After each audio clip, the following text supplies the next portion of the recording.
bump us on Twitter. And we'll be good to go.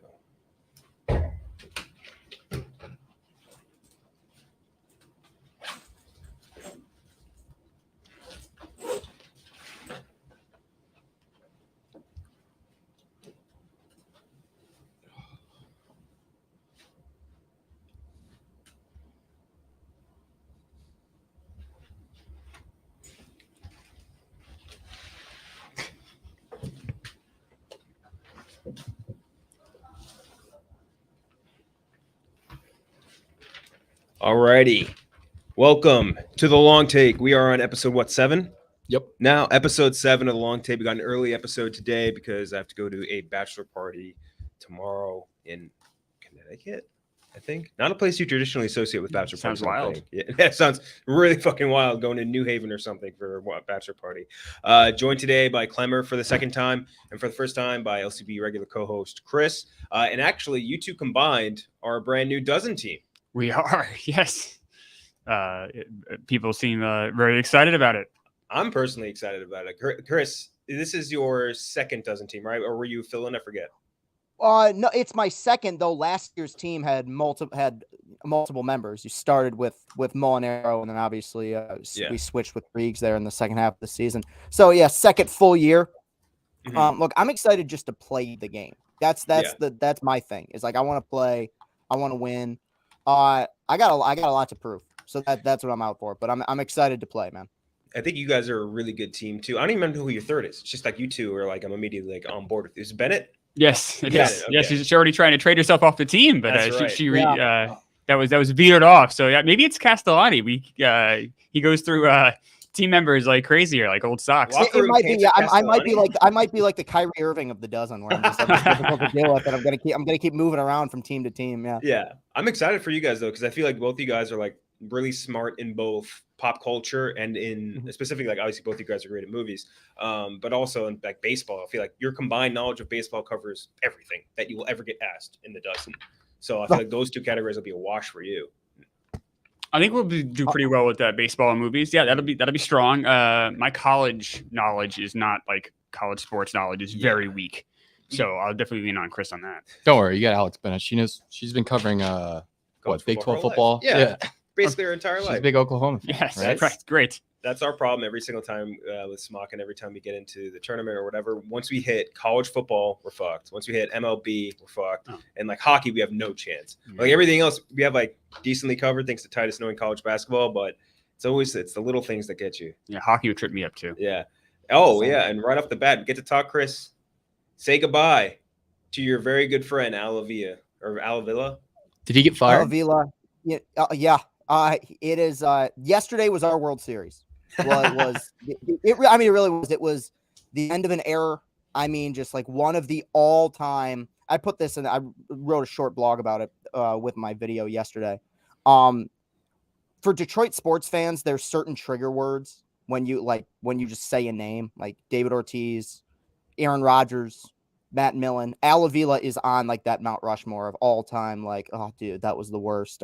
Look, don't wish him bad health or anything. He's going to go into retirement. But for about 3 hours yesterday, like hope sprang eternal. And that's in a 162 game season. That's irreplaceable. So yeah, the next step is you got to hire somebody good. Now I'm a little bit worried because in the press conference yesterday, the owner of the team was asked, like, do you regret giving him the extension? He goes, yeah, well, I remember when I gave him the extension in 21. When was it? I don't know. I don't remember. He literally said, I don't remember when I gave him an extension, which is like, wow, well, clearly you're totally into this team. You really care about this team if you don't remember when you gave a guy an extension. But we're going to look past that.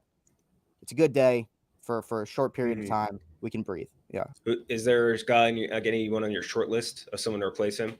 I mean, everyone is like, go get Theo Epstein. Like, Theo Epstein's not coming here.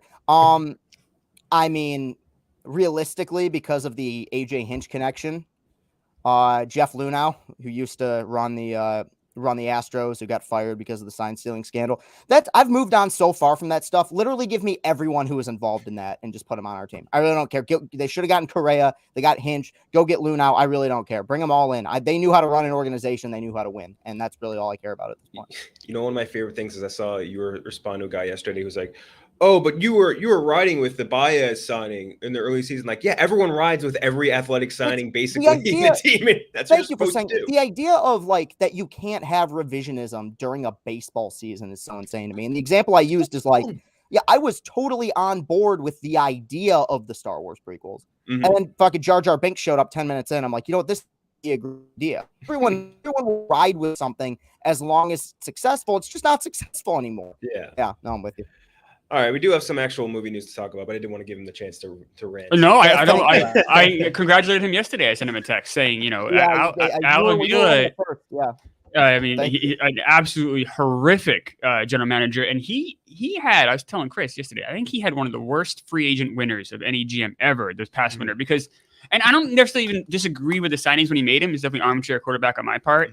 Yeah. But like, if you look at the free agents he signed and the production they actually delivered on this past year, it's no wonder that Chris's team is in the toilet. Like, it is just the talent they lost over the last like 5 years too. I mean, the Tigers are they got wild. nothing back for it. They got nothing back for any of them. Which the is crazy. Verlander trade is one of the 3 to 5 worst trades in the history of baseball. Yeah, like because the odds are like at least one. You should have gotten one prospect or something that should have panned out and been like incredibly good, but like just I don't know, it just doesn't work out. Yeah. Like what was the trade for Syndergaard? Was like you gave up fucking that lefty dude, R.A. Dickey. I think R.A. Dickey was he's a right, he's a knuckleballer. Yeah. And not only did they get back Syndergaard, they got Travis d'Arnaud, who was a catcher for a while for them. The Chris's team though, the Tigers it's a wild existence. They had Max Scherzer and Justin Verlander for a number of years in their peak with Miguel Cabrera, and they never won a World Series game.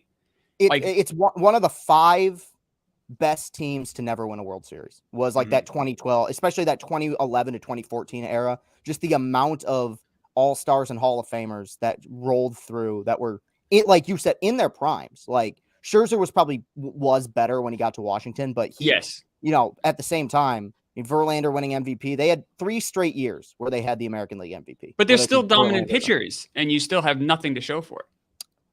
Yeah. It's just unbelievable. It's unbelievable. Yeah, no, it hardens you, man. I mean, it's been rough. Was it the one Phillies roster where they had like 5 starters that were all Cliff Lee. That was the Cliff Lee, Holiday, Cole Hamels, Roy Oswalt. Yeah. Yep. At least they got their one in 08. Yes. At least they won one. It's like if there's 1 year, like the Pistons in that one era are very similar, where they should have won more than they did, and they shouldn't have drafted Darko, and but. They have 04. Like they won that one ring. They beat the Lakers. And so everyone kind of remembers that era. Like, hey, that was great. We don't have that luxury with the Tigers. Like it's so much what if. Yeah. I think the one way that the Tigers immediately can get back in success is if they revert to the meth head tiger logo. You know what I'm talking about? Yeah. Oh, dude, totally. That's the next step. Is not a rebrand of the uniforms, but a throwback of some sort when it comes to the logo design. I'm big on old fashioned logos and uniforms. Like I think if the Miami Marlins really want to be successful again, they need to go back to the teal. And if I feel the same way about the Rays. Yeah, Rays the same way. If the Diamondbacks want to, there's a reason why the Diamondbacks were ever only successful when they had purple uniforms. Like it's because that's that added power, dude. So no, I'm with you. Like the 80s Tigers uniforms that had more orange, more wacky. What do you say, meth head tiger? Meth head tiger, yeah. That's the next step, right? I hate all the Nike uniforms that have come out. Like the ones they've done for the Reds, they all look like they belong like on a Kohl's shopping rack. Like it's awful. Like, we have no pinstripes in our uniforms. The new Diamondbacks ones are weird too. Yeah, I know. Diamondbacks. I mean, they should immediately revert back to the 90s. Like their entire whatever you want to call it, like style book from the 90s was insanely good. Their logo then, their uniforms then, all incredible. The Devil Rays, the Diamondbacks, and the Marlins, their best uniforms were their first uniforms. All 3 teams. Yeah. And they got rid of all of it. I don't understand it. The only one that, the Rockies kept their first uniform. I think their uniform was pretty boring. Yeah. The only one I want to have changed is the Rockies, and they're the only one that stuck with it. So it's ironic because in Detroit, the Pistons just announced they're bringing back the teal uniforms with the horse head on them. Right. Yeah. And everyone is like, for the most part, everyone's super happy about it, as was I. I bet they'll be better next year solely because of that. All right, we do have some actual movie news to get to, including there was some news that broke this morning that DC and Warner Brothers, they're exploring basically 3 options right now with our good friend of the program, Ezra Miller, and his Flash movie.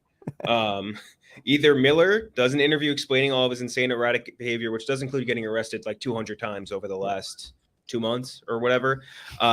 Him doing no press for the film, and Warner Brothers recasts him for all the future projects of The Flash, or they scrap this now $200 million expenditure movie.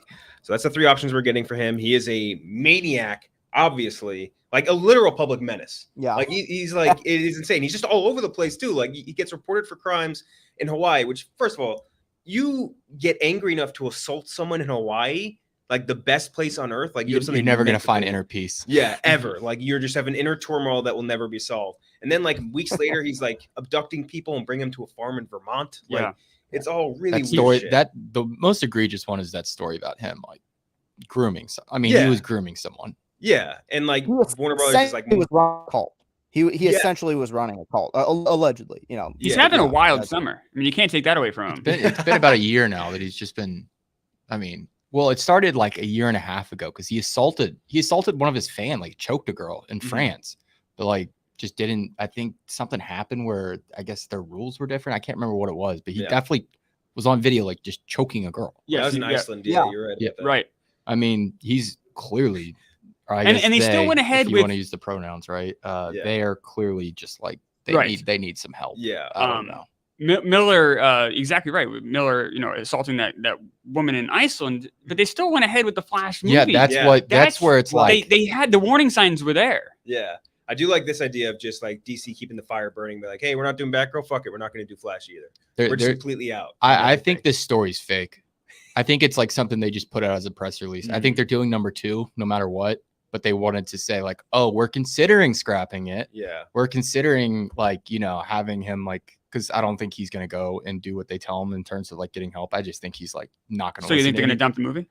No, I think they're going to put it out. I think they're just not going to include him in the press tour. Okay. And I think they're going to probably do some reshoots that involve him going away at the end of the movie, introducing either a multiverse version of him or a Wally West somehow and just move forward without him. I think they're too far in the hole to get out of it now.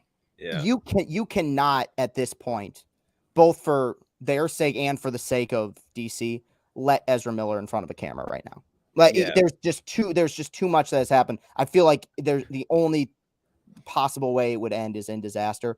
The difference between this and Batgirl is that even before they scrapped it, there was a lot of negative buzz around the Batgirl movie. Whereas from what I've heard, sometimes it could be just people trying to carry water. I've heard the Flash movie is actually pretty good. Yeah.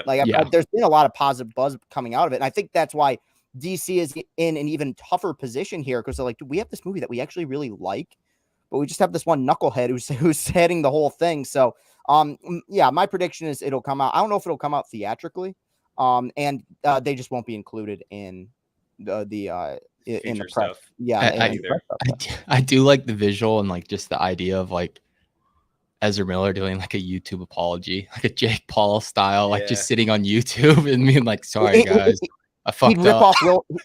He'd rip off Will Smith and he'd have like fake questions right in front of him. Like, why did you break into that family's house and steal their liquor? And be like, well, I was having a rough day. Yeah. I was on one. How is he not on like a no-fly list at this point? He's like committed crimes in like 20 different states, like felonies. Like he should be not allowed to go anywhere. Got to put him in his. I don't understand how he's so much money too. He's very early in his career. Like when you're early in your career as an actor, you don't get as much money as like he's done a few of these movies though. He's done, I think, what now? Yeah, two full DC movies and the cameos and other stuff. And he must have got paid for the Flash. Yeah. So I mean, but his rate couldn't have been that high. Yeah, Fantastic Beasts. That's true. That probably that's right. The rate. Warner Brothers just loves this guy. Big Ezra Miller fans. Yeah. Big fans of Ezra. The next thing we have is that Steve Martin documentary is being produced by A24 for Apple TV Plus. We were talking, I think, about Steve Martin last time. Yeah. Steve Martin. Weird timing. Yeah, really weird timing. It's fascinating. Just going back and looking at Steve Martin's career because he was. I think a lot of younger people, like I didn't realize this until later. He was insanely massive. He was like Taylor Swift of comedians in like the 70s and the 80s and all that. Like before, like. Even movie stuff like The Jerk and all that. Like he was doing stand-up shows, like one-man shows with like music or instruments and stuff. And he was selling out stadiums everywhere. I think that's going to be really fascinating to look at. But I'm sure we talked about this a little bit, right? Yeah, I'm super excited. I talked about that book, Born Standing Up, which I'll recommend again. It's about his stand-up career, which ended around 79 or 80. He had done The Jerk in 79. And he was, like I said, selling out stadiums, and he found it hard to do stand-up in a stadium because like he couldn't really test the audience reactions, and he felt people weren't going there to laugh; they were just going there to see a movie star, and that's why he devoted his 80s into just basically doing film work. That makes sense, I guess. The replies like on Twitter were just wildly disrespectful. It really put into perspective like how the younger generation really they don't know Steve. Like there were people like legitimately like who. Like saying like who is that and like I'm like That's Jesus insane. really He's in a big show now. Like he's Only Murders in the Building is a big show. Kind of a big show. It does. I mean, it does. I like enough. it. I like it a lot. If you're on the banner on Hulu, I would consider you like you're famous. You're more than famous enough. Yeah, but I was like, what the hell? Because he's like, I mean, I think top 10 comedic actor all time. Top. Yeah. I mean, Dude, easily. And also like we talked about this before. Completely unproblematic from what I can remember. Yeah. Guy's been around for like 50 years. Like that early SNL era, like they were just open about the fact that we would do coke and like write comedy sketches. And yet you had Steve Martin who was just like, I'm just gonna do my thing and like no ego, just do stand up. Well, his whole stand up act was anti-ego. He was mocking celebrity culture. So he'd come on and pretend to be this like spoiled movie star. Like, oh, you don't know me. Which is, I think fame is something that is has a really long shelf life. So, like, that kind of comedy still plays today. If you watch his stuff in the 70s, like his stand-up routine, it's actually still works today. Relevant, yeah. It wasn't like super topical. It was more just about him being this and like what fame means to him and being funny about it. And you're absolutely right, because Martin was never on SNL as a main cast member, but he was a regular guest and he was brilliant on the show. But you're right, he never quite fell into that whole like Belushi, Aykroyd, Wild Boys element, even though he was acting with them and performing with them. I never felt like he was as disruptive. He was also older than them too, which helped. He got a later start. I feel like he is everything everyone says Bill Murray is. Yes. You know what I mean? People Like have just like a very colored glasses about Bill Murray, but I feel like Steve Martin is just so much better. Bill Murray's great. It's not a big diss on Bill Murray, but I think people do I think Bill Murray is pretty much the same person as Chevy Chase. But for some reason, the public sentiment on Bill Murray is Chevy Chase is an historic asshole. Did they get into a fight? I think Bill Murray places places himself in the center of every single like he'll go to like just like these random games and like just sit in the crowd and be like, oh, can't believe Bill Murray's caught on camera. Like it's not like he like knew that if he sat in the middle of like this crowd that he knew that he'd be photographed. Section 209. He's the main character of everyone's lives.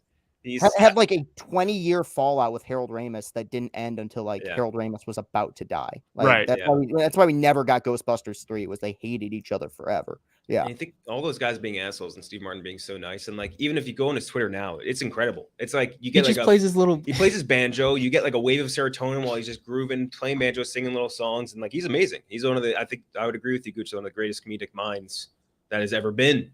I would say he's just incredible. No argument here. We got second to last thing.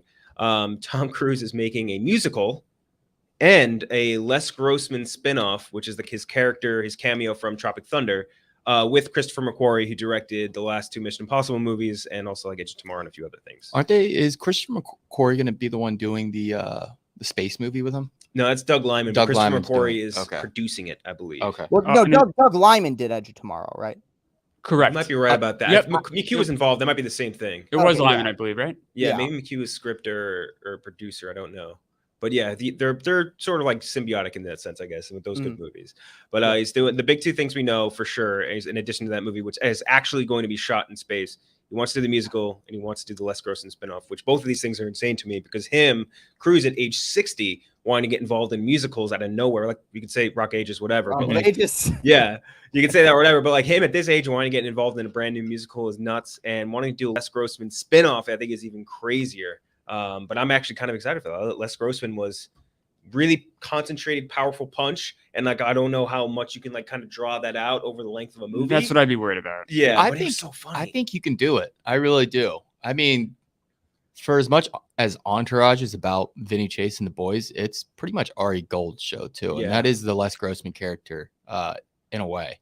So, I mean, I think there's a lot more you can explore. For 100 minutes though, it just seems tired. I don't know. And it's also like a 14-year-old movie now. What if it's a Les Grossman musical? Yeah, because Les Grossman musical, I'd be there in a heartbeat. I'd be opening night. See, I think Les Grossman has only grown in popularity in the 14 years. I think if you'd done it 2 years after, people would have been like, I don't know. Drop It Done was pretty popular when it came out.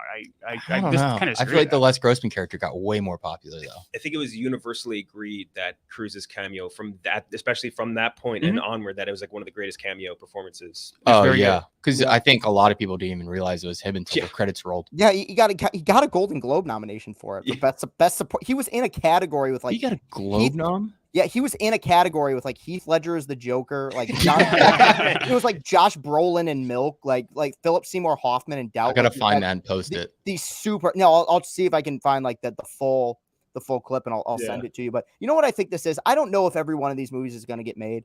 I think that, and we've talked about this with Christopher Nolan and Tenet. Tom Cruise is in heat check mode now after Top Gun. He's like, I'm gonna throw out every project I've pitched for the last 10 years and see if it comes to fruition because like. Top Gun Maverick is maybe the #1 example in the last decade of how the hell was this movie so good? And he was a huge force for that. I mean, he did not want to go forward with it until he felt like the story was right. He comes out there, gives a great performance. The movie is one of the biggest movies ever. And now he's like, all right, time for a musical. Time for the Les Grossman like spinoff. I think that's kind of his next move. I don't know if it's going to get made or, we'll see. But weird thing about him, man, he can sing too. Like I know Rock of Ages is a fucking terrible movie, but he was like the one guy in it. Like, oh, Tom Cruise can actually sing. So I don't know. I'm kind of with it right now because he's going to commit. He's definitely going to commit big time. Yeah. There's like I think a couple different avenues like that. Either of these projects can take, and I agree with you in that. Like I don't know that all of them would get made, but he is just so good at picking his projects. And like even the movies where you're like, oh, this isn't that great, he's always good in. Like I always think for that example, like Jack Reacher, people are like, oh no, like he doesn't look like the real Jack Reacher. Oh, he doesn't like this. Like I thought he was awesome in those movies. I thought he rocked. And like whatever you want to say about it, not being loyal to the actual movie, like I don't care. I thought that he's a force in these sorts of movies. Yeah. The last thing we have is that there's a movie being made by the Russo brothers. It's called The Electric State, and it is going to star, and this is a wild cast, Michelle Yeoh, Stanley Tucci, Jason Alexander, Brian Cox, Jenny Slate, and Chris Pratt and Millie Bobby Brown. Just an insane cast, all getting thrown together, and it's based on a novel set in a retro futuristic past. So I'm thinking like Fallout, the video games, if you guys have ever played that, where an orphan teenager traverses the American West with a sweet but mysterious robot and an eccentric drifter in search of her younger brother.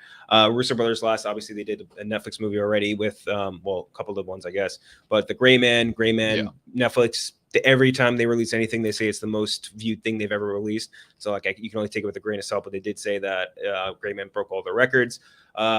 Their track record with non-entertainment based, like action based stuff is very sketchy at best, I would say. Like Cherry's like, it's not a horrible movie. It's just like not good. Like you're not entertaining really. And so like when you're getting into something like that is more based on like an intimate feel, I'm a little bit worried for them. But this cast is weirdly awesome. Like Jason Alexander and Chris Pratt in a movie is never something I would thought would have happened ever. Have they been confirmed they're doing Gray Man 2? I think yes, they're confirmed doing the sequel. I don't know if they're going to do the spinoff. Mm-hmm. They're doing a spinoff? They're doing a spinoff and a sequel. Yeah, those both got confirmed. You sound less than thrilled, Chris. I'm just amazed that there was anything interesting enough in that movie to spin off. But they have stuff they're trying to sell it to investors. It's like a big franchise. That's the thing. Netflix needs a franchise. I mean, whether this is something that is interesting to me, it's not. But they need something to kind of put their stakes in, especially if Stranger Things is going to be going away soon. Yeah. Like, what is the franchise Netflix has? That's where like HBO, where, it has Soprano, it has some older stuff, I know, but it also has some newer stuff. Like, I feel like the other media companies have franchises. Warner Brothers obviously is DC. Disney Plus has, every franchise. But what does Netflix have? And they have Squid Game pop up here and there, which is great, but what's their franchise? Mm-hmm. I don't even know what the answer is for them. They don't have one. It's kind of terrifying for them. If you're an investor or if you're someone that's a big Netflix fan, that would really worry me. They don't have any of the big YA properties. I think that's probably one of the bigger issues. Like, because Warner Brothers has Harry Potter, and they're going to be doing a lot of stuff with that, and Game of Thrones, which isn't YA, but it's also a massive book series. Yeah.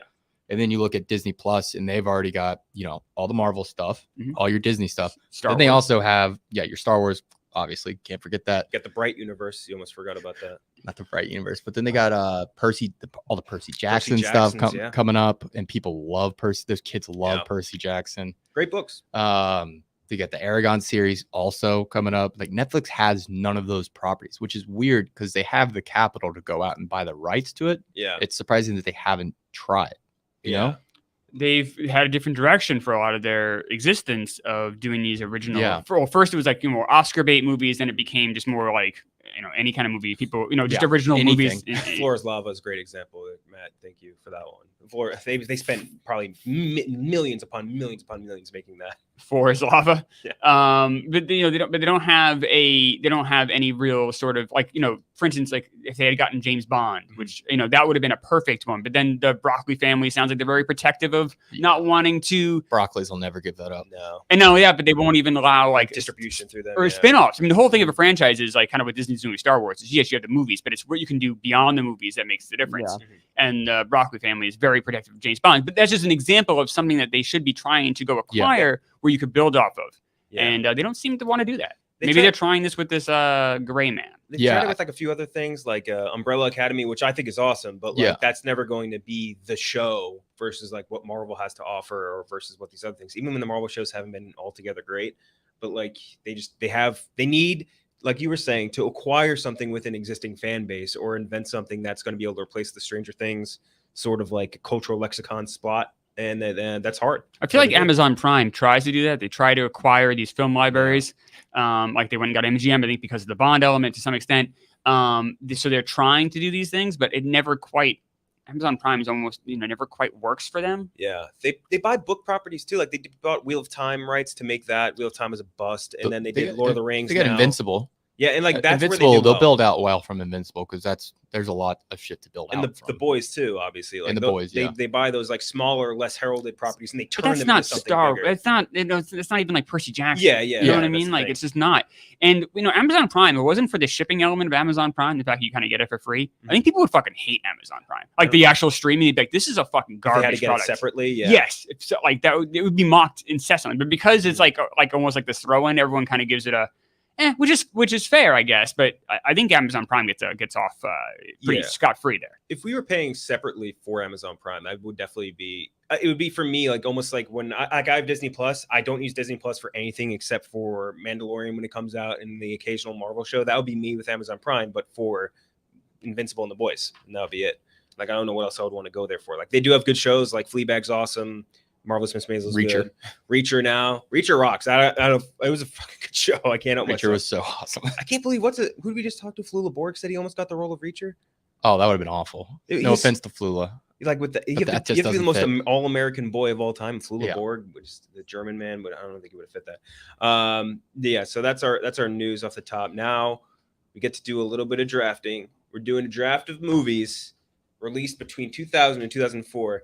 I remember I initially said 2005, and you said you wanted to narrow it down to 2004. Oh, it's 5 years. Yeah, because if we do this again, 5 to 9 is 5 years. So I mean, it's kind of. Good I don't think I'm gonna quote unquote do well in this draft. I felt like what we did the last one we did was 85 to 89, and that was a lot more universal acclaim.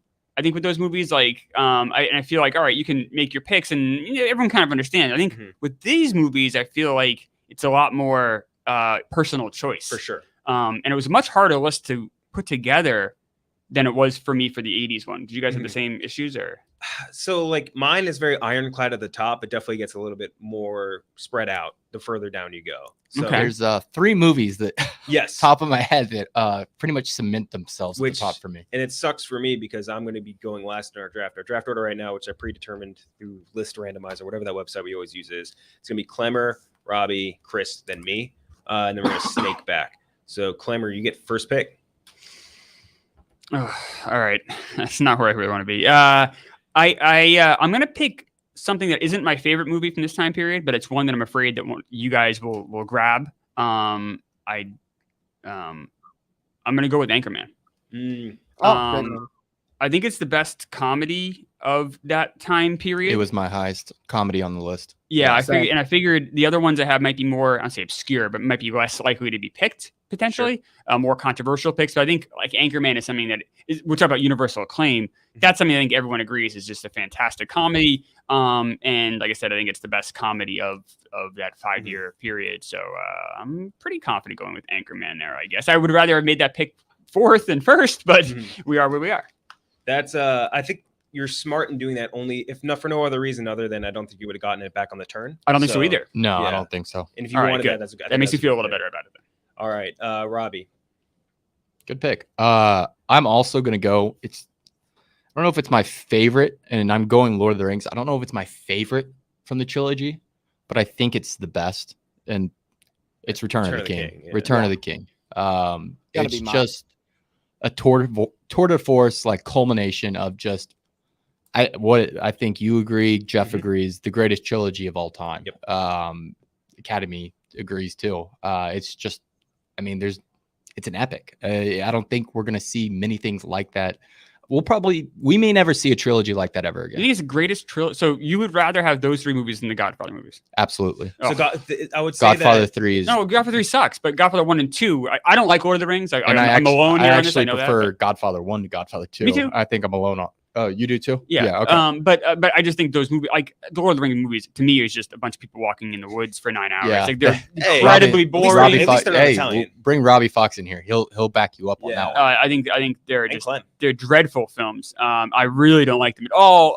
Hey, But personal taste. of course, Yeah. but to call it the greatest, but I understand. Like I said, the Academy did. The third one won Best Picture. All 3 were nominated for Best Picture. I understand the acclaim, and I will say, they are well-made films. Like you can tell there's craftsmanship there. So I'm not totally dogging them, but I just don't like when you have like the Dark Knight trilogy. You have even like the Back to the Future trilogy. Like there's so many other trilogies out there. So to say called the greatest trilogy to me is like that's kind of So Back to the Future is closer for me than even the Dark Knight trilogy because I actually had a lot of fun with Back to the Future 3, and that's just because I'm an idiot. No, it's a great movie. I really but I don't like The Dark Knight Rises all that much. I like it, but I think there's a huge drop off between 1 and 2 to 3 in my personal opinion. Lord of the Rings, I think all 3 movies stand on their own as like 95 and above for me. Definitely consistently boring. I'll give you guys. You guys got me there. Consistency in one direction or the other, depending on who you ask. Chris, you're up. How many are we drafting, Ken Jack? 5 each. 5 each. Okay. I feel like I'm really reaching with this first. I was about to pull a White Sox Dave and go with Shrek, but if I chose against it. Maybe later. But I'm gonna go with a movie that is probably in my 10 to 15 personal favorites. Wasn't a huge hit when it came out, but has gained a huge cult following. American Psycho. Mary Harron from 2000. And for what's bizarre, and Christian Bale actually said, I think on a red carpet recently, Mary Harron has done like nothing else since that movie. Yeah, it's absolutely right. Which is bizarre because that's so well directed. I think it's one of those films that was so what the hell was this when it came out? Because I mean, it is the definition of a dark comedy. But we talk about quotability, rewatchability. A movie I can watch all the time. I think it's so insanely entertaining.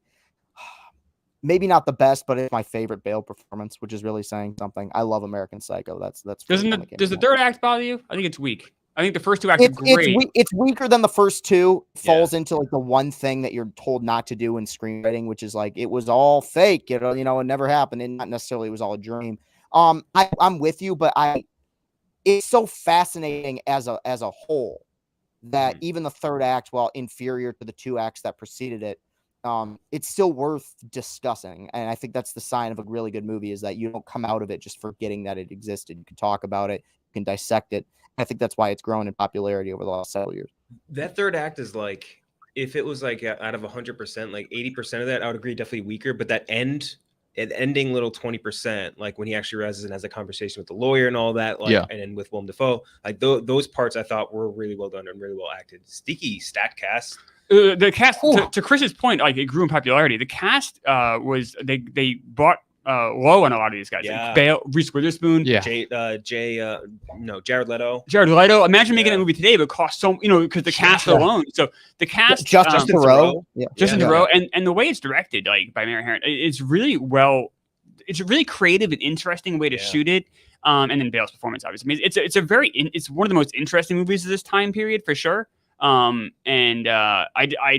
like the movie. I don't know if I personally love it, but I can understand why someone would pick it. And it's definitely a movie that's fun to discuss for sure. It's definitely interesting, really interesting movie. Chris, you got a favorite line from American Psycho? There's so many good ones.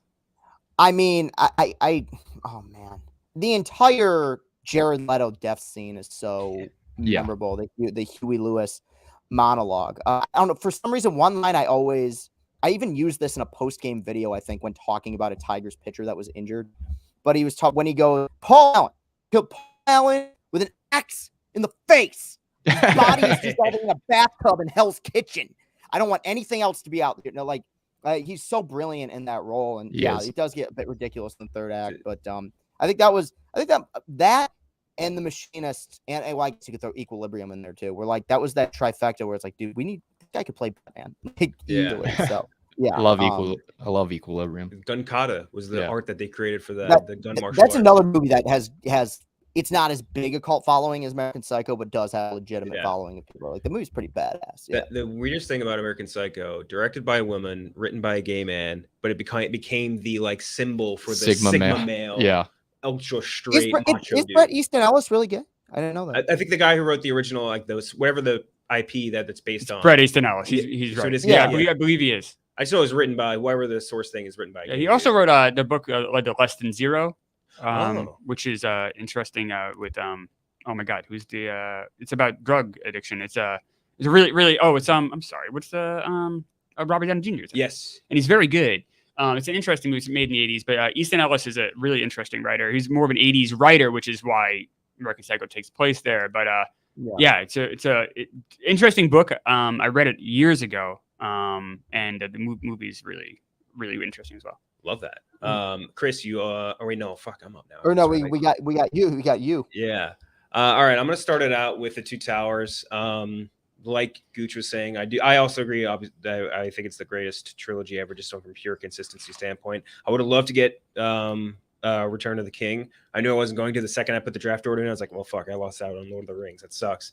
But I love the Two Towers. I think the way that it's structured is extremely good. The actual Battle of Helm's Deep, I think, is one of the coolest battle sequences ever filmed. One, and number two, just like from a medieval battle, like sword and sandal, whatever type of battle standpoint, it's insane. It's one of the coolest things. The use of like miniatures to blow up like the thing with the gunpowder and all that. Yes. So cool. The last charge out, and then like they come over with the sunset, coming to the third day, like look to the west or whatever.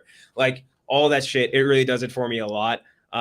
Introduction of Gollum became he was so good in that movie. Insanely he's so good when he's talking to himself. Nomination for that. When he's talking to himself in the reflection, that is such a good performance. It's insane. Yeah. Also, did you see that? You saw that Elvis clip that got released. Did you guys see that? He's white. Someone tweeted that was like when Gandalf comes back in Two Towers. That's a great scene too, and like the whole dynamic with the Ents and everything, like destroying Isengard, really cool. Christopher Lee, R.I.P., one of the greatest actors in my opinion, crushed that movie so well. Also, we get Shadowfax, the Lord of all horses. It was just like a regular looking horse. It was like, he was really so pretty. White horse, but it's just a pretty regular horse. After that, this is where it gets a little bit trickier because like I have a lot of good movies up here that I think I can get later. So yeah, that's where I'm struggling. Mm-hmm. I think I won't get this on the turn back, so I'll take Ocean's 11 now. It's a good pick. Ocean's 11, arguably the greatest heist movie ever made. One of the greatest casts ever assembled. Steven Soderbergh crushed it. I think the entire way that they execute the actual heist and unravel it at the end is awesome. We've talked to Andy Garcia before, like it was a Terry Benedict, right? His performance of Terry Benedict is so cool. He's like the perfect, smooth, suave bad guy. George Clooney, obviously amazing. Brad Pitt, great. We talked to Topher Grace, right? About his we talked to him gambling about scene in the beginning. Yes, we did. All Reds. Yeah. I can't remember what he had a funny story about it, but I can't remember what it was. Yeah, man, he crushed it. I thought that movie was so good, and that's whenever I can rewatch it. It's probably out of almost all the movies on this list, the most rewatchable. It's like it's certainly up there. It's incredibly well directed by Soderbergh. Obviously, the cast is fun. It's just a fun movie. Yeah, it's one of the most enjoyable movies that came out in this time period. Fantastic pick. I had it on my short list as well. Mm-hmm. Really enjoyed this movie. You can tell like. It's one of those things where you can tell the cast is having fun with each other, and that bleeds onto the screen. It bleeds into the audience, where it's just a blast. You just want to hang out with these people. Yeah, the Bernie Mac scene with the lotion and all of that. Like, and even when like was it Scott Conn and like Casey Affleck are like doing this shit with like the big monster truck versus the mini one. Like that shit's so funny to me. Like there's just a lot of great humor, some really good suspense, and I just think the way that they unraveled it again, the final heist was so good. Brilliantly edited as well. Yes, that's true. I wonder who was the editor on that. It's a good question. It just feels really quick and fun, and the pacing's just perfect for what that movie is. Yeah. Oh, yes. This is true. Topher Grace posted his call sheet for Ocean's 11, and oh wow, he was saying like, yeah, like when I got cast in it, I didn't know who was in it at all because it kept it like super top secret. Oh shit! And he gets his call sheet, and it's like George Clooney, Brad Pitt. Like he just goes down the list, and he's like, holy shit. That's funny. Chris, you're back up. Well, I'm trying to my draft. I'm trying to mix up like personal favorites, as well as movies that were, really culturally relevant, in that time period. And in this, with my next pick, I get to mix both. With that, I get a movie that was super popular and also one of my favorites. One of the best sequels ever. I got to go Spider-Man 2. I knew you were going to say that. I could have gone either one of them. What's that, Gooch? I knew you were going to go for that. Well, what's weird is when we talk about The Dark Knight, we always bring up the fact that was kind of the first time when people were like, mainstream critics were like, well, comic book movies can be like art, like Academy Award winning dramas. As far as I'm concerned, the first two Raimi movies are fucking art. Like, and I think as much as I adore the first one, I think that there was really something that they hit lightning in a bottle with that second one, just in capturing, kind of the lowest point in a hero's story. The effects, it was on TV recently. Like the Doc Ock effects still look awesome. The train sequence is still like one of the great action sequences ever. It's everything a sequel should be, and everything a comic book movie should be. It's deeper with its story, with its themes, with its messaging, and the performances are better. It's so rewatchable. So that's my second pick. The scene where he wakes up for the first time, Doc Ock, like in the surgery room. It's a great horror film. Yeah, it's a great horror scene. I said this to you, Chris, earlier yesterday. I have a buddy who's in the medical research field, and he's at like a conference. And there's a guy there who has a patent. He made Doc Ock arms. I'm looking at the text now. He made legitimate Doc Ock arms, and he fused one to a mouse, and it worked. Like, so the mouse has like a robotic arm coming out of its back. Like, what the hell? I love just not learning the lessons taught to us by movies. Like, we're making the AI Terminators basically out of those dog things. Like, we're just never going to learn. I think Spider-Man 2 got Peter Parker down better than any other Spider-Man movie ever 100%. Yes. Yeah. It's to me. I said this when we reviewed, and we said Joey Diaz cameo too. That's true. We said this when we reviewed No Way Home. Is I think the number one thing you have to get right when telling a Peter Parker story is you need to establish the fact that his life sucks. Oh, it's awful.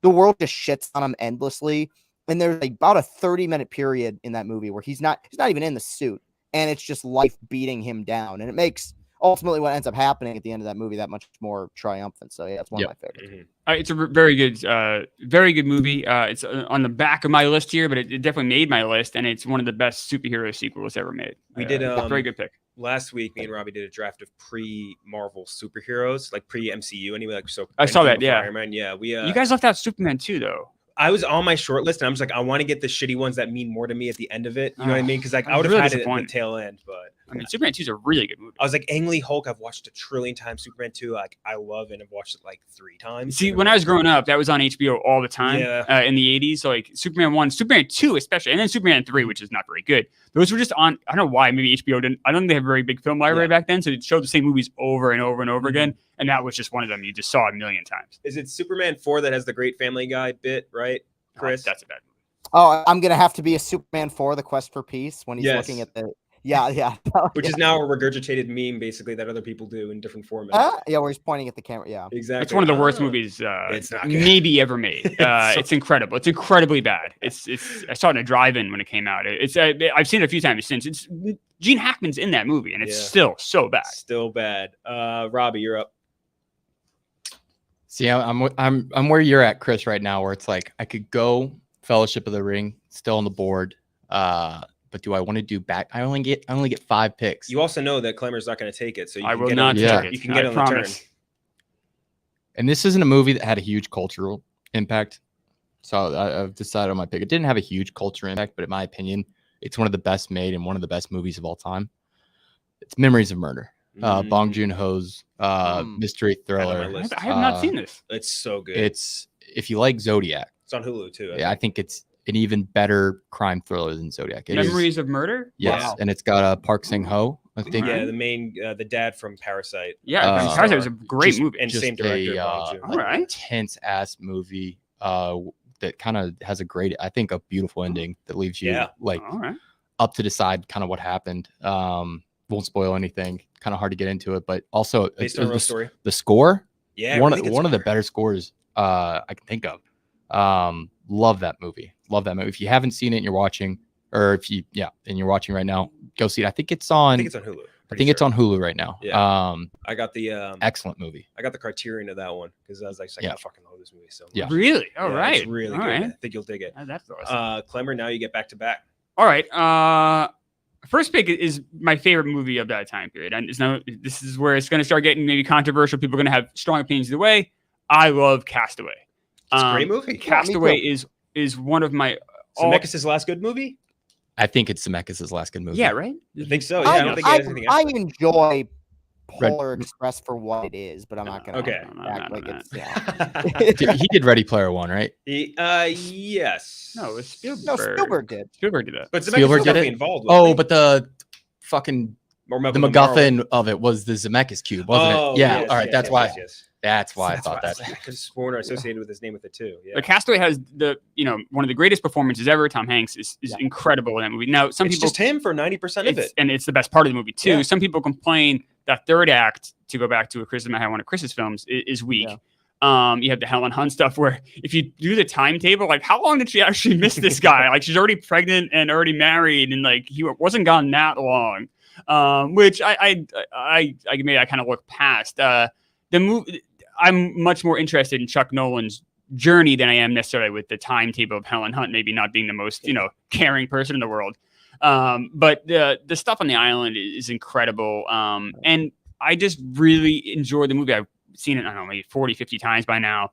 I just really love the movie. I love that character so much. Other than Rocky Balboa, Chuck might be my favorite movie character ever. Yeah. The fact that he was a FedEx guy and there was a package on the island and he never opened it. That's a great ending scene. It's a great ending scene, and he never opens that package. He delivers it. Like what a honorable guy. Like who knows what was in there. And just imagine how bored he was. Even just opening something new would have been. Yeah. But the fact that he kept his word. He never even gets to see what it is. Wait, no. Does she open it and it's like a piece of something? I forget. No, she never opens it. They asked Zemeckis, if you listen to the commentary, what it was, and he had like a smart ass name. He's like, it was a cellular phone that would have basically got him rescued. But he's fooling around. Yeah. But it doesn't matter what it was. It's probably a piece of her artwork.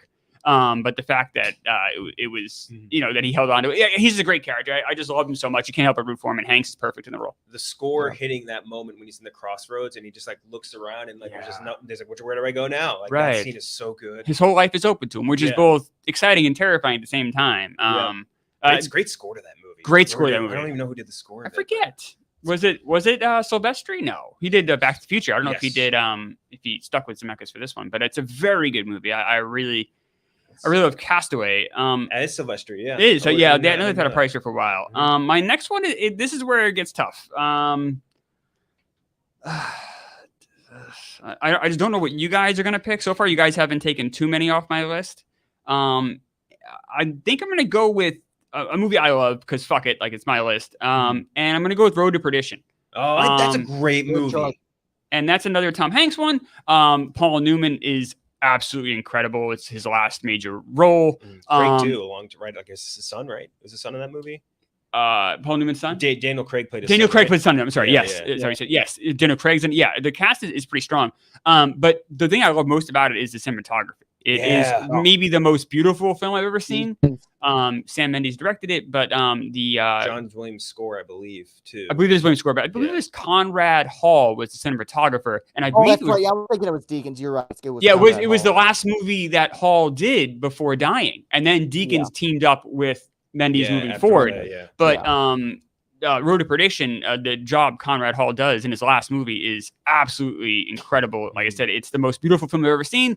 I'm going to pick it. I know it's a movie maybe not on other people's list, but Road to Perdition's my pick. The cinematography, specifically at the ending sequence at like that beach house, unbelievable. Because the frame of every shot, and the colors used, the white, super whites in that, and then you just see like the blood popping out against it. Jude Law is horrifying in that movie. Yeah. I had forgotten about that too. That he was like their Yeah. big assassin guy in that. Yes. It was like that, and then Gattaca, like back to back for him. Yeah, Gattaca was Maybe a little bit earlier? 98, I think. And Okay, remember, yeah. he also did Ripley's Talented Miss Ripley, which came yeah. out in 99, which is is around very that same early as well. point. And this is when like I love seeing pictures of him then, and then looking at pictures of him now, because like he very clearly got hair transplant surgery. Yes, right. You're right. But he had the sharpest like little balding thing in all time. Then he did. But in fairness to him, though, he uglies himself up for this role, so Yeah. he's not very vain in this in Road to Perdition. mm-hmm. Yeah, that's a good ass pick, man. I love that movie. Very understated, I would say. I from believe that so, era too. As well. Yeah. Oh, Robbie, you're back up. All right. I'm going to go comedy now. Pick my next best ranked comedy after I told you Anchorman would have been my top rated. I'm going to go Oh Brother, Where Art Thou? Great movie. One of my more rewatchable movies. I think it's George Clooney's best role, actually, because he gets the dialogue and do this like little George Clooney thing, kind of the whole movie, do the Dapper Dan stuff. There's so many bits that just kill me. And it's the tale of, what is it? Odyssey? Something like that. Homer's Odyssey. It's just a modern retelling of it. Really, really fucking love that Great movie. cast. Great cast too. Isn't it? Yeah, John Turturro. And not Harry Dean Stanton. That's another 3-name guy. That we've What's his face from Watchmen and It's the guy who's Ballad of Buster Scruggs and Yeah. Oh, I know you're talking right. I always Jackie think Earle it's Haley? Harry Dean Stanton. What's that? Wait, it's Jackie Earle Haley? No, Tim Blake Nelson. Tim Blake Nelson. Yeah. The other one. It's 3-name guys, man. They always We screw them thought up. you was a toad. Yeah. I really love that movie. The song and dance jig and everything. Yeah, and it's just a Coen Brothers. I mean, can't go wrong there. Yeah. Mhm. That's a great pick. I haven't thought about that movie. Great in a very long soundtrack too. time. Yeah. Great soundtrack. Very popular when it came out. The yeah. soundtrack was maybe more popular than the movie to some popped extent. off, yeah. I mean, it's a good movie. I'm Coen Brothers are hit or miss for me with some of their stuff. Sure, same. What would you say is their best then? I'm curious. Or your favorite, I guess. Probably Fargo Yeah. is probably their best. But yeah, I mean, there's a few good ones. There's a few great ones, but then there's a few that miss. My number one all-time movie is a Coen Brothers movie. Which is? I wonder if you can guess it. It's not Fargo. No, I'm drawing a Blood blank here. Simple? Anton Sugar. Not Blood Simple. Yes. What's the name of this movie? No I keep Country for Old Men. Thank you. It's just probably their second best movie. I don't know why I couldn't think of the name of that movie. I love that movie so They much. literally say it at the end of the movie too. But yes, No Country for Old Men is fantastic. It's probably That's great cinematography. I think that's Deacon's too. I believe it is. Gooseman's wearing the shirt right now as we speak. The Oh my Japanese god! version of the Look at that. It's, shirt. It's a great movie. I love that movie. Not related. to Cormac this. McCarthy banger. Yes. Fuck. I've watched that movie. I have to watch it again sometime soon. I haven't seen it in a while, which is crazy for me. Chris, you're up. I'm going to go with, I believe, the second film to be selected that won Best Picture. Chicago. Wow. I didn't expect Wow. I love Chicago.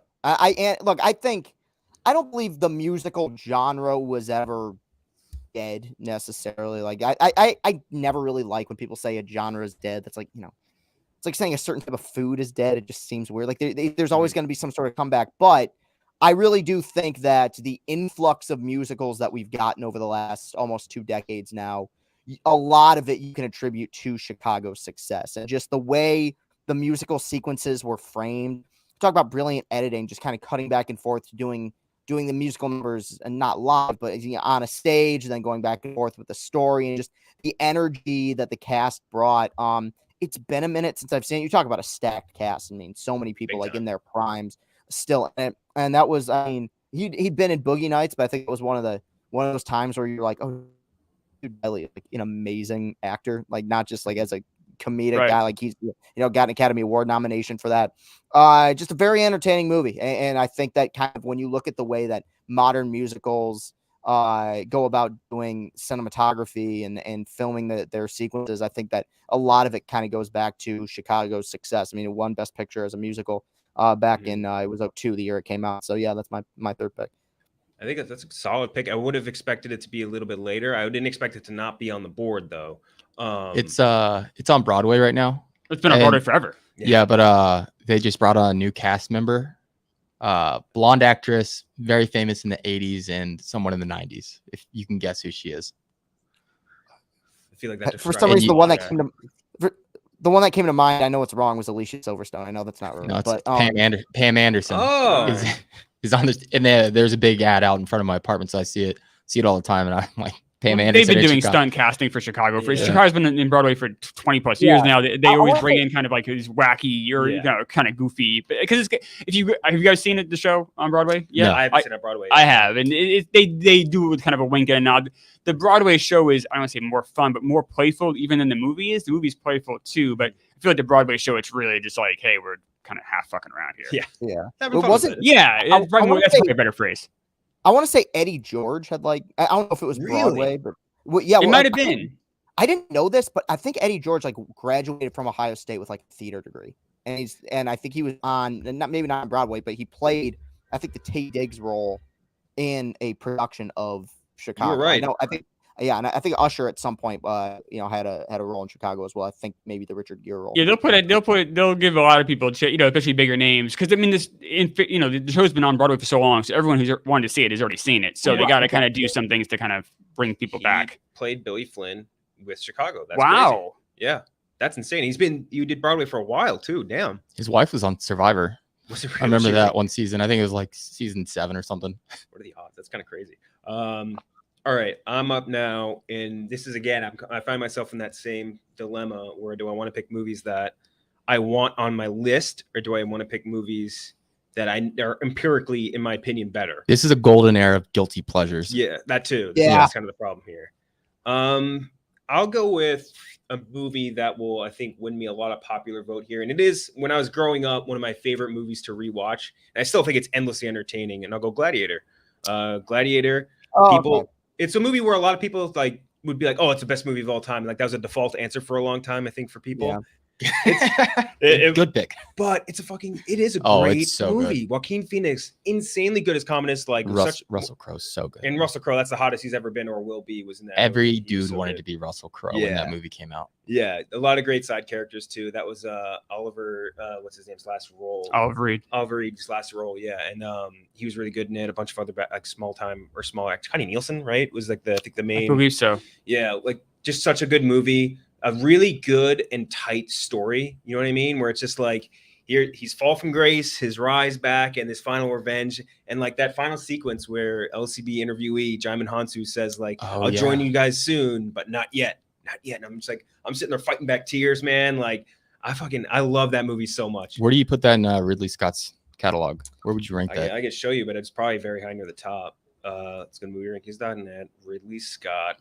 Because he's got some classics, but I don't know if he has anything that's more well made and tighter than that. Yeah. And even outside of Blade Runner, I'd argue maybe his most well known too. What people forget about Gladiator, Alien's a pretty big. Alien. But what people forget about Gladiator is that it won Best Picture as a summer blockbuster. It wasn't Gladiator an Oscar. 1 point over Blade Runner. Okay.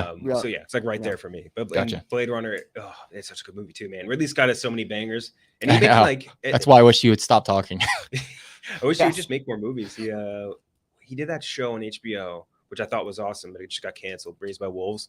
Pretty fucking good, man. When he gets in his bag on doing straight up sci-fi stuff, he really he knows what he's doing. He's I think was an artist before he was a director. So he storyboards everything super meticulously. And every single shot, he has it all drawn out and planned out really, really well. It's really fascinating if you ever get a chance to look at his behind the scenes stuff. And now this is where I'm going to get a little bit, it gets trickier again. Where I have so many movies on here, which I know are empirically better, but they haven't been taken yet. I'll do one of the greatest animated movies ever in Spirited Away. I probably could have gotten it later, but I just feel I need it on my board. Spirited Away is one of the greatest animated movies ever. It's fantastic start to finish. Great world they established. Awesome voice acting in both the sub and the dub, which is rare. Michael Chiklis. I think Ghibli for the most part, all their dubs are very well done. Yeah, they're very good at that. I think it was and they always get weird rising stars. I think they had Miley Cyrus was a kid, did a voice once. It was really weird. But Spirited Away, I think, is one of the greatest animated movies ever. And to get that, I think it on my list, it helps round out a little bit more. It's my second highest rated animated movie from those years. I'm looking. You could probably guess what number one is. I think White Sox Dave. Oh, Lion King. No. There's a Nala, Shrek. But I was gonna say that was way before. Shrek is my actually. Yeah. But I do love Spirited Away. Yeah. All right, Chris, you're up. Man, I have my list is way longer than I expected it to be. I want to pick a comedy here. You know what? I'm going to. I'm not saying that this is one of the 5 best movies of this era, but if you talk about a movie that is like still very much the cultural lexicon, Mean Girls. Mean Girls is a fun movie, man. I mean, it's I haven't watched it in a minute. I don't know how well it's aged, in terms of like the modern culture that we're living in. But I mean, a movie that made stars out of multiple people. It kind of I know she had been on SNL, but it kind of like, even though she's not in it that much as a writer, I feel like it really helped Tina Fey ascend as a celebrity. Like just the way that people reacted to that movie. You still see clips of it posted all the time. A lot of great lines, a lot of good dialogue. A rewatchable movie. So yeah, I love that Mean pick, Girls. Chris. Mm. It doesn't. I don't think Mean Girls gets the respect it deserves. I think it's so well written, so funny. Yeah, no, it's pretty. I mean, like in terms it of gets the respect it deserves. No, not from like our audience. Not from like Our a male audience thinks from a it's like male a- it's like a audience. They goofy think it like rom-com or it's like some a shit, yeah. like I think a lot of guys our age treat it as like a chick flick when in reality it's just a really great teen comedy that works well even when you're outside of high school, because you look back and you're like, yeah, it was kind of like that. Mhm. I think one thing I've always liked about Tina Fey as a writer is that like she has an actual edge to her comedy. Like there are some legitimately like kind of messed up things that happen in that movie that I find really, really funny. Like, a main character gets hit by a bus in the 3rd act. Like that's amusing to me. So no, I'm with you, dude. I think it's a classic, but I think maybe the older we get, the less people appreciate it. But yeah, I think it's wonderful. Mm-hmm. Also, Rachel McAdams, so good. Yeah, she was really good in that. So that was good. coming out party big time for her, and she did Notebook like right after that. Yeah, it was right same around year. there, right? Yeah, that had to be Yeah. 2004. The Notebook. It's quite a year. If that's the same. Yeah. some guy in the chat just said, "You go, Chris Coco." Chris Coco. Robbie, you're up. All right, man. I wasn't looking at my list at all. I'm gonna go next highest rank, but I'm not gonna go Lord of the Rings. I'm just gonna, because I don't want to do 2 Lord of the Rings picks when we only have 5 choices. I'm gonna go Pirates of the Caribbean, Curse of the Black Pearl. Ooh, I knew you would probably go for it. I knew I probably wouldn't get it on the wraparound. Just such a fun fucking movie. Yeah. I mean, just so much fun. Easily the best, in my opinion, out of the Pirates group, even though I actually respect 2 and 3 a lot more than you 2 do. I have fun with 2 and 3 quite a bit. Bill Nye as a what's his name? Davy Jones. Yes. Great casting. And that CGI of like the tentacles moving looked great. Oh, I mean, I think it's still kind of the gold standard. But yeah, I mean, Johnny Depp? How could I forget his name? I was like blanking on Johnny Depp's name for a second. He hasn't really been in the news lately. So yeah, how could I blank on that? He's just it's one of the more captivating performances where you just kind of get lost in that character and you're like, wow, it's incredible. Great Hans Zimmer score on that too. The Pirates Suite or whatever is just like, I think super iconic. This was a time period where I really felt lost. I think the Pirates of the Caribbean movie stinks. I think the Lord of the Rings movies are boring. I just not a fantasy guy. I guess it might be it. Like I don't know what exactly it is, but I remember like people, because I think these movies are universally loved. Generally speaking, that most people love, especially the first Pirates movie. Most people love the Lord of the Rings trilogy, and I remember thinking like, I'm missing this here. I think it's drags. Depp is quite amusing the first time we see him, which is all you're saying is the first movie. So you got to go. He's very good. By the end of the movie, I didn't care. I thought Orlando Bloom was so boring. He had a moment from 2000 to 2004 where he was in every big. He's not a very strong actor. Not a great actor. He was in a movie Cameron Crowe directed, where he was the lead, and he had a carry. Elizabethtown. Thank you. Elizabethtown. As someone, I'm from Kentucky. Fucking hate that movie. It's terrible, right? And he's so bad in it, and you're like, well, why do they keep giving this guy all these shots? I'm missing. I know he's handsome, but like, there's a lot of handsome guys out there. Like, what are we doing? He's got a massive cock. He does have a big dick. That is true. They had that paparazzi snipe with him and Katy Perry. Also, Keira Knightley, I think, is fucking fantastic. She's actress. good. She's really. She's a very good actress, and she's good in that first one for sure. There's something about those movies where they do drag on. I think, but mostly in the later ones. I would say 3 and 4 for me, or 4 was unwatchable. 4 is like unwatchable. I think. But I think the first 2, at least to me, are like relatively tight, especially considering they're establishing lore of like this fantasy pirate movie. Yeah, but like that's something where I didn't feel it as much in there as even I would say I would have felt it in like Lord of the Rings or something. Like you can feel the length in those more than you feel it in Pirates. And I think that's because yes, and someone just mentioned something very true about him. Keira Knightley's super hot in those movies. Insane. That's a hot take, but there's actually a movie by Orlando Bloom was in a couple years ago, which is pretty good. He's a star. He played like a guy who goes back to his hometown and tries to kill a priest that molested him. Oh my god! And it's like super dark, like very. And he's like a builder or something. It was pretty good. I thought it was pretty good. That was like the first movie where I was like, wow, Orlando Bloom can actually act or do something, but do something other than just smolder. He did Black Hawk Down, Lord of the Rings, and the Pirates movies, all in those same few years. And he also had, I'm missing one too, which is crazy. But he was on a tear. And I don't know, I like those movies. And I think that is a childhood thing though for us too. Yeah, it could be tied into our childhood. I remember I was 20 in my early 20s when those movies came out. So you're like, this is just not good. But maybe if I saw it when I was 8 or 9, I would have more appreciation for it. Yeah. Clemmer, you get to round out with your last two picks. So many here that now we're just there's like 5 movies here that I have all kind of bunched in together. I wrote down like 25 movies, 27 to be exact. And if you guys want, and I'll float the idea out there, we could expand it and do one extra round because I do have movies on here I want to add on as well. I think we could do an extra round if you guys are because you guys want to. How about we make the extra round your guilty pleasure? I don't know if I have any guilty. I don't feel guilty. I don't have a lot of that. I got a few movies on here that are definitely not good. But I definitely have enough movies to make it a 6th round. But for this one here, I get the next 2 here, right? So I'm gonna go with Royal Tenenbaums to start. Mm-hmm. Wes Anderson is I like him less and less with each movie he puts out because they're just bad movies, and I'm afraid to start to taint my love for the older stuff, Rushmore and Royal Tenenbaums, especially Bottle Rocket, even like. Yeah, I'm not as huge of a Bottle Rocket. I know people do love it. Yeah, it doesn't hit as hard for me. But I definitely like it a lot more than the newer ones he's putting out. But Royal Tenenbaums is if you just enjoy it itself, take away the Wes Anderson rest of his library, just watch Royal Tenenbaums. It is a fantastic movie, great cast. I think it's what Wes Anderson does best, kind of the little, all the details and the quirkies. Yeah. It works for that movie more than any other. I think he just keeps trying to make, the same, different cakes with the same recipe. It doesn't work.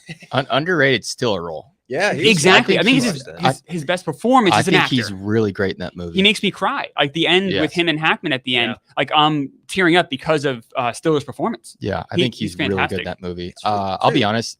I think I'm probably the most out on Wes Anderson. It's like one of those things where you can't do Baz Luhrmann movies. Yeah, I've talked about that with Wes Anderson too, though. Wes Anderson, the direction style, it's something about it. I visually can't get there, but I do like that movie. French Dispatch was horrible. I mean, I can't defend him anymore. I really did not like that. It was movie. awful. It was one of the worst movies I saw last year. That was a rough one.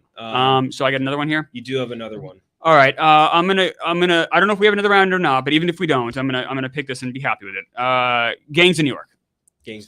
Someone in the chat brought that up earlier. It has the best villain of this time period. Daniel Day-Lewis. His performance is just incredible. DiCaprio is, I think, very good here. I think some people dog him a little bit. I think he's good. It's not.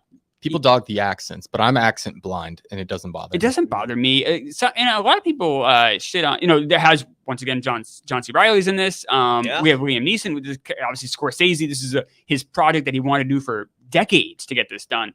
And a lot of people don't like Cameron Diaz in this movie, and I don't think she's that bad. Her accent stinks, but her character is good.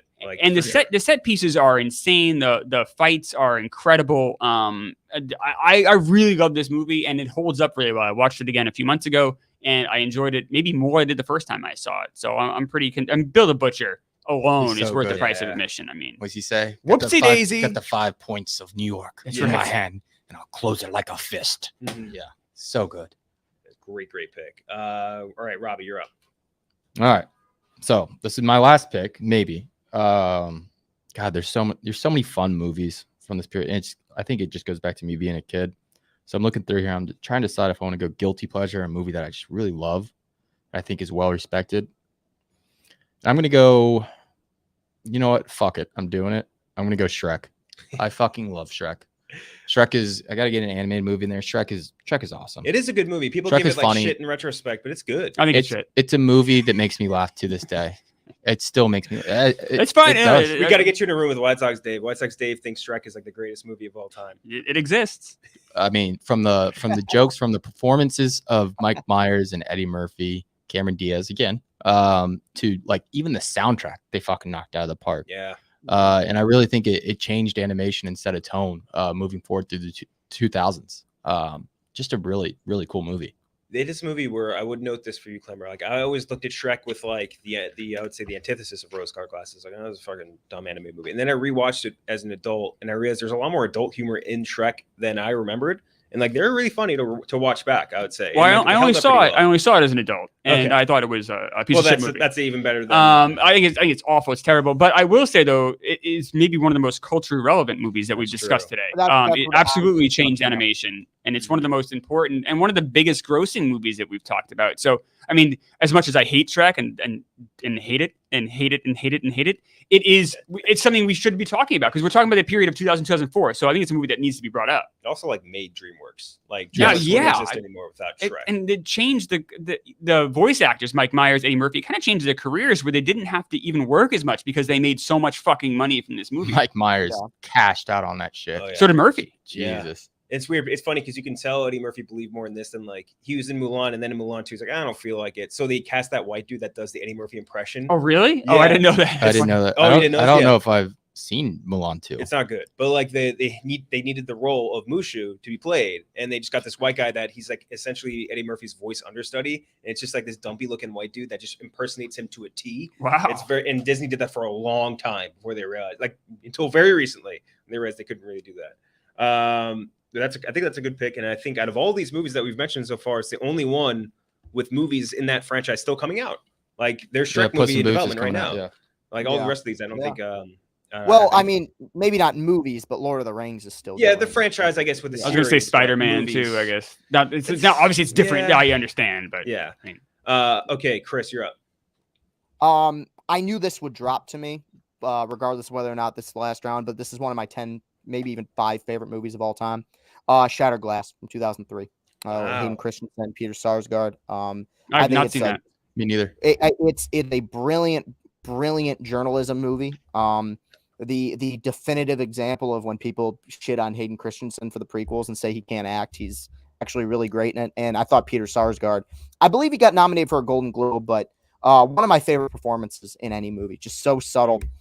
Really tense story, really unique story about a guy who, it's based on a true story as well, about a guy who just like cooked a bunch of articles that he wrote for the New Republic. And so real sneaky, really good cast too. You have Hayden Christensen, Peter Sarsgaard, Monica, wait, what's her name? Monica Lewinsky, right? Yeah. Melanie Lewinsky. Monica Lewinsky. You're very hey, close. LCB Twitter follower, Monica Lewinsky. That's true. Yes. And Hank Azaria is in that as well. One of my favorite movies. Steve Zahn is in it. From another LCB interview. Love him, Kentucky legend. Rosario Dawson. So yeah, great film, man. One of my all-time favorites. I've never seen it. Now I really want to watch it. You've talked with us about that movie before. I think when we had Hayden Christensen conversations, and yeah, I would agree with you. That is one where it's like, oh yeah, he can. If you think he's nothing but Star Wars, like he can do other stuff. I haven't seen it, but I know he can act because I've seen Jumper, and I used my two eyes watching Jumper. And what about Little Italy? I actually never seen it. It's on. I think it's on Hulu. And I'm not going to watch that. I'm just not.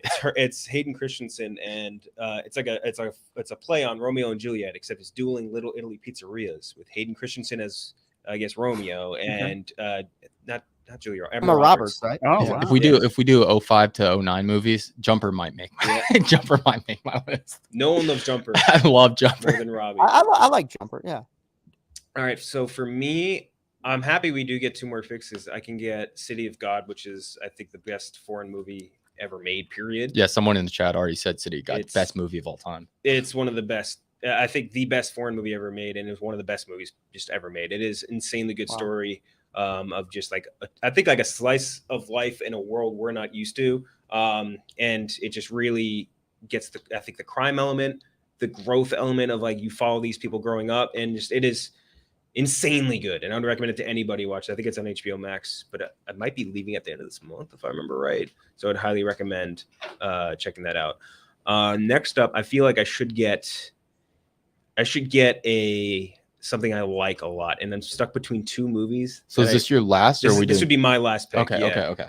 So for my last one, I think I'll go. Fuck, it's really between 2. It's really tough between 2 options. I'll go with Collateral.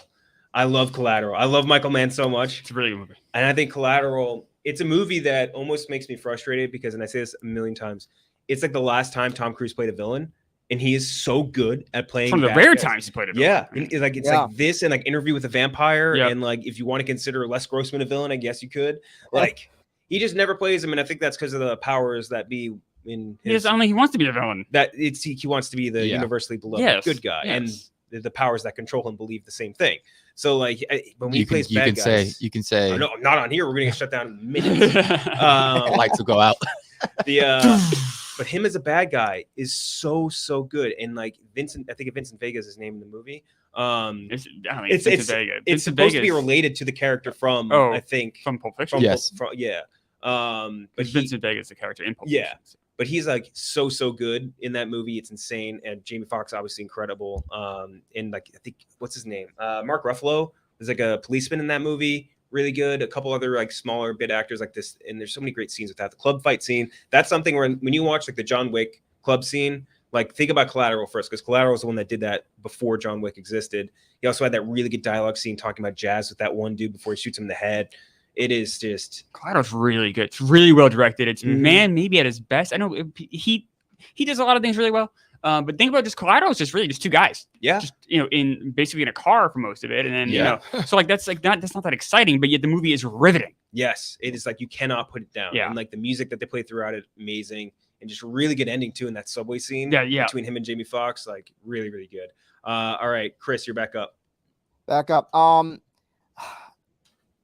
I'm surprised one of us didn't make this at any point just because of how big of a deal it was, not just in the moment but for the next, decade plus. Harry Potter and the Sorcerer's Stone. Literally someone in the chat just said, I can't believe that nobody's taking a Harry Potter movie. Oh, I didn't. I swear there have only been two available, right?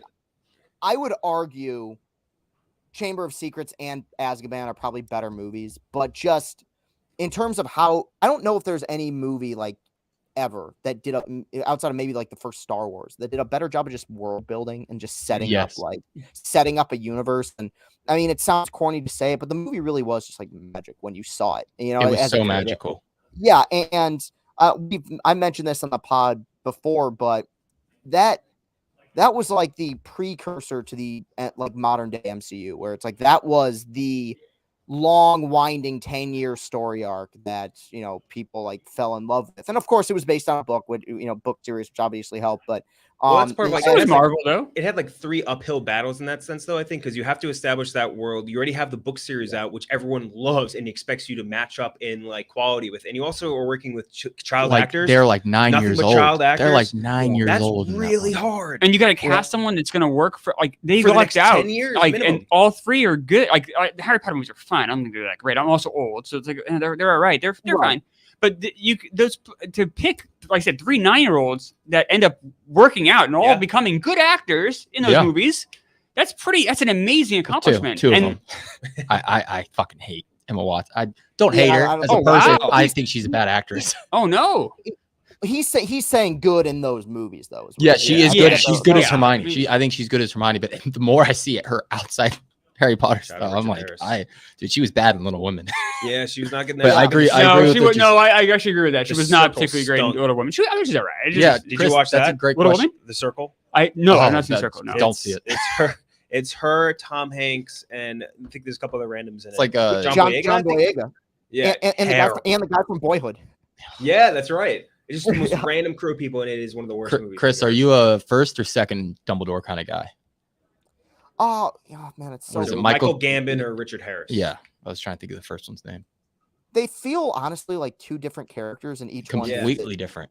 Fit better in the movies. That like I couldn't have imagined. It would have been weird watching Richard Harris fight Dumbledore in Order of the Phoenix. Like I feel like that made much more sense. So in that sense, because we saw more of them, I think Michael Gambon was brilliant. But now I also think the Harry Potters did a really smart move of changing directors often, which usually I don't like. But like I don't think David Yates could have directed good later on. No, I agree. Yeah, I can see like on paper you're like don't do that, but I think it actually and the people they picked were really good directors. Yeah. Like Quaron directed 3, and that's a lot of people's favorite. I think it runs a little long, but it looks beautiful. It's a really really good looking movie. They were how they made those movies. The people involved in decision making there. Like I said, it wasn't 100% for me, but they're fine. Brilliant decision making all the way across. The casting, the directors, the way it's shot, the money they invested in, like Chris did, the world building. They did that right. Yeah. No, that was a huge part of my adolescence for sure. So me too. I used to go to the book openings at Barnes and Noble at midnight with my mom, and then she would let me play hooky to go watch the movies. That was the only movie she let me do hooky for, other than Lord of the Rings, and like we would go and watch those together. So big sentimental part. We got to interview Rupert Grint a while ago, and it was just like, holy shit! Like, and I'm like geeking out more about that than it would about like a normal bigger, bigger. Well, when you're a kid, it's different. Like when you're a kid, things hold higher stature. You know, that's normal. Yeah, it's just part of the nostalgic experience. Of course, it is. Robbie, you're up. All right, last pick.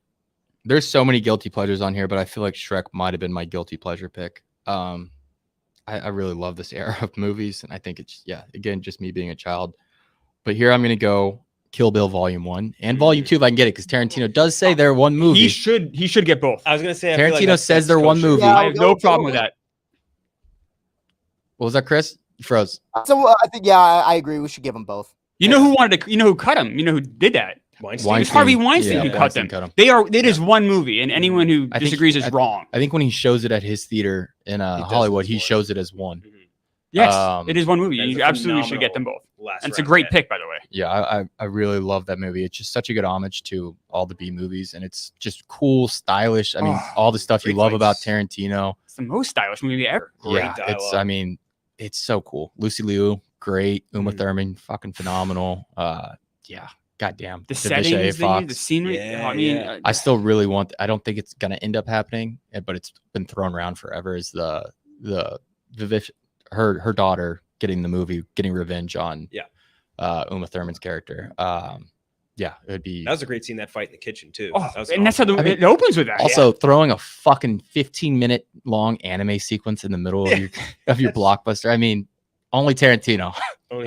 Just great. Love that movie. Not my favorite. It's definitely on the weaker end of you list all the Tarantino movies. This is, it's a pretty tough list because I'm a huge Tarantino guy. What would be your top grouping? Jackie Brown, Pulp Fiction, and Once Upon a Time. Sure. Are in my probably top three. But and then it's like Inglourious Basterds is right there in that next tier.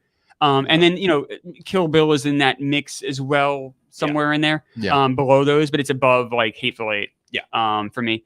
But so I think it's like, maybe like I said, it's maybe the second worst movie he did. I don't count Grindhouse. But it is it's still fantastic. It's a great movie, and it's something that I really consider for this pick as well. I said it's the most stylized movie he ever did, and it's entertaining as fuck. It's so entertaining, start to finish. Like, it really never lets you go. The Crazy Eight scene when she's just spinning around, killing everybody, chopping off arms, and it's so cartoonish in the way that they do it. To the end when if someone hasn't seen it, I don't want to give them away, but like the end is kind of reverse of that, where it's very quiet and understated when the whole movie's been so bombastic. It's just fantastic. Great score too. That wasn't. Well, it was a soundtrack. And they used different scores from different movies. Right, I love the hallway shot when they come down and it's dun dun dun. You know what I'm talking about when it's the whole gang. That's a great one. Clemmer, your last pick and the last pick of the draft. All right, so I'm the last one left. I'll kind of let you guys know what I'm kind of decide between. It's between three movies for me.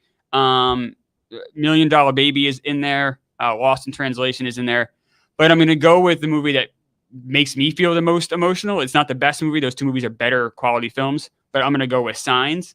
Okay. I know this is probably not the most popular pick. It's obviously M. Night. No, I think people that even hate M. Night, they do respect Signs. I hope so. I mean, Sixth Sense obviously is brilliant, and then Unbreakable is quite good.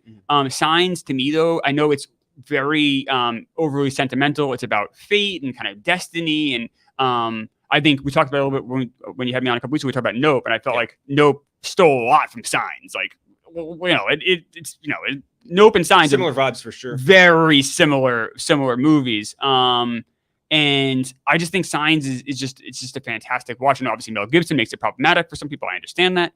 But it just entertains the hell out of me, and it makes me cry at the end. I'm genuinely like every time I watch it, I've seen it probably 40 times now. That scene, the scene you're talking about is awesome. I think the one sequence, and you guys can probably back me up on this. When I was a kid and I watched Signs, the scene where the alien just walks by on the TV, scared the fuck terrifying scene. It is scary every time you see it. Yeah, it is terrifying. And Swing Away. I mean, so many great moments in that movie. Parodied excellently. I was going to say, Simon Rex. which scary movie did the Signs parody? Was it the first or second one? It was 3. It was 3 or 4. Okay. Yeah, because the one with Charlie Sheen, where he's Yeah, and Charlie Sheen's his dad, and like Simon Rex is like, you just hate me because I'm black, and he's like, what? Do you remember when they killed off Charlie Sheen in the 4th one? Yeah. Remember? And he takes a Viagra and he just falls out the window and falls on his cock. Yeah. It's fucking ridiculous movies. Yeah, I mean, this is a great roundabout. So there are teams as of right now. Clemmer, you had Anchorman, Castaway, Road to Perdition, Royal Tenenbaums, Gangs in New York, Signs. Robbie, you had Return of the King, Memories of Murder, Oh Brother, Where Art Thou, Pirates of the Caribbean, Shrek, and the Kill Bill combined movies. Chris, you had American Psycho, Spider-Man 2, Chicago, Mean Girls, Shattered Glass, and Harry Potter 1. I had Lord of the Rings 2 Towers, Ocean's 11, Gladiator, Spirited Away, City of God, and Collateral. Some of the mentions for me, I mean, Old Boy, I had up there, Memento. I really wish I got Momentum. I was surprised no one took Memento. I know, it was on my list. Incredibles, I had up there. Kung Fu Hustle, one of my favorite foreign comedies. 28 Days Later, Shaun of the Dead. Both of them. That's another one I can't believe you took. Yeah, and or Incredibles. Because is it still your only DVD? It was the only DVD I've ever purchased. Born Identity up there. Master and Commander, which I love. I love Master and Commander so much. And Snatch. Like Snatch is great. One of the great crime. I rewatched Snatch about a month ago. Snatch is fantastic. I love Snatch. We talked about Tom Cruise before. I don't know if you guys knew this. Snatch, when it originally came out, they couldn't find a distributor for the United States at all. And one of the producers or something who knew Tom Cruise was like, "Hey, can you just come to the screening that we're doing for it for all the American distributors?" He's like, "Yeah, sure." He shows up. He's watched, like, all the people who are already there, they're watching the Americans, just like, I'm not into this movie. Tom Cruise shows up. They're all like, perk up. And like, oh shit. And like, when the movie ends, Tom Cruise is like, I think you'd be a moron if you didn't buy the distribution rights to this movie. And immediately got picked up. Yeah. Like, it's a great movie. Yeah. Brad Pitt now, his accent is so fucking funny. So it's great. Maybe it's Lock, Stock. I might have just misattributed Guy Ritchie movies, but I think that's right. $1 Million Baby, Lost in Translation, Donnie Darko, Catch Me If You Can, Almost Famous, Eternal Sunshine. These are all movies I can't believe I didn't pick. Like, I can't believe it's that stacked where these movies are all there. I think some of it is because of the generational thing with us, like where you guys are going to pick more movies geared for kids because you guys were kids then.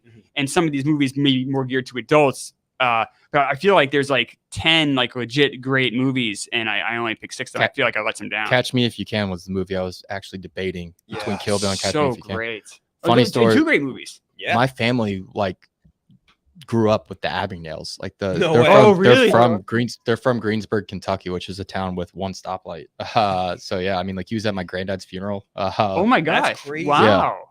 Very, very, very personal movie to me, but I love that movie. Him, Christopher Walken as his dad was awesome. Oh my god, he's so good. Spielberg directed it brilliantly. Yeah.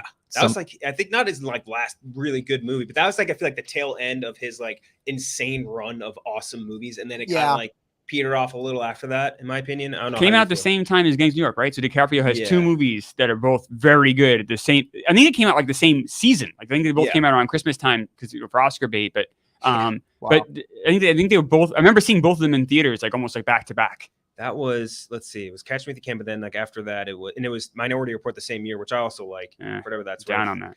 After that, like The Terminal. Yeah, I was gonna say, wasn't The Terminal right after? I didn't hate The Terminal. I don't think it's not good. It's not Spielberg level. No, it's not. It's not. War of the Worlds. Gross. Awful. That's so bad. Munich, which was like great. That is a fantastic movie. I think Munich is an underappreciated Spielberg movie. Like, that's one where I watched it and I was like, this is awesome. And everyone was like, oh, it's fucking not that good. I'm like, I think it's one of the best movies of that time of that next 5 years. But directly after that, Crystal Skull.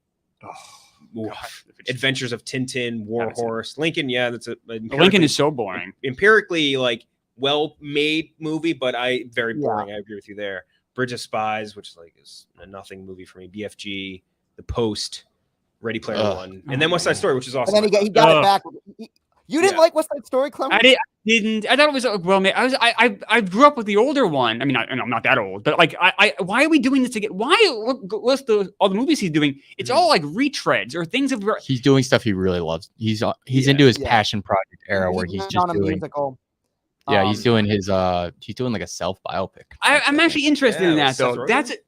Yeah, and Michelle Williams I think too. That's right. But like that's an original story at least. Like I'm tired of this like rehashing this shit, and like I'm all set. Looking through, and I told you I had a lot of guilty pleasures from this era, and so the next up would have been Dodgeball for me, which I think was actually our first guest we ever had on LCB was Ross and Marshall Thurber, who wrote that movie when he was in college, which is insane. Wow. Oh, that's interesting.